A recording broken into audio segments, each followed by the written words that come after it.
Так, снимаю стук, похоже, что в двигателе. Значит, условия какие? Ну, какие условия, чтобы он проявился? То есть проявляется только после длительного прогрева. То есть когда проедешь там по трассе километров 20, ну или по городу там до получаса. То есть видно напрямую, зависит от густоты масла. Когда масло становится жидким, тогда уже начинает стучать. Локализуется внизу, только внизу, возле картера. То есть даже если вот там стетоскопом я тыкаю здесь, где-то ниже, то есть его практически не слышно. То есть он никакую вибрацию в корпус двигателя не отдает. В блок, ну в голову тем более. То есть с этой стороны как бы, ну оно так слышно еле-еле, но вот вообще нету вибрации. Вот почему-то очень сильно слышно вот этой вот трубки. Я не знаю что, но вот в этой трубке прям акустика идет вот сильная. Куда-то она, видно, туда вниз ведет.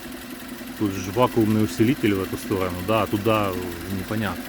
То есть, ну, мне это почему-то очень сильно слышно вот в этом месте.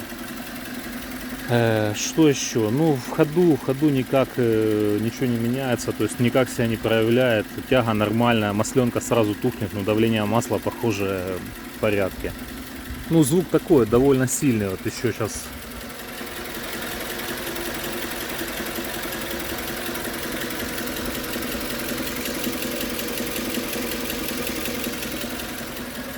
Что может быть? То есть подозрение было и на коленвал, и ну, маловероятно, чтобы коленвал такой звук давал. То есть шатуны тоже проверяли, выкручивали свечи, ставили в верхнюю точку, в мертвую, и пытались туда пошатать их вниз, как бы толкнуть. Нет, вообще никакого люфта нету полностью. Ну, цилиндры тоже исключены, то есть там все туго, коленвал крутится туго, как бы кольца новые, можно сказать. То есть, ну, пробег сейчас 70 тысяч.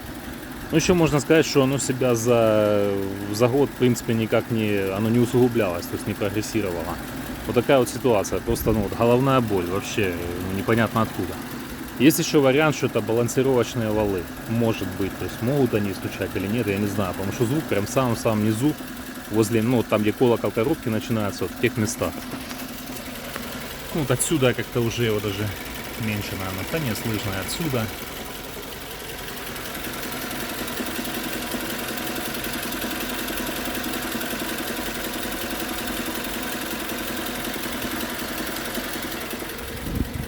Снизу тоже, наверное, слышно.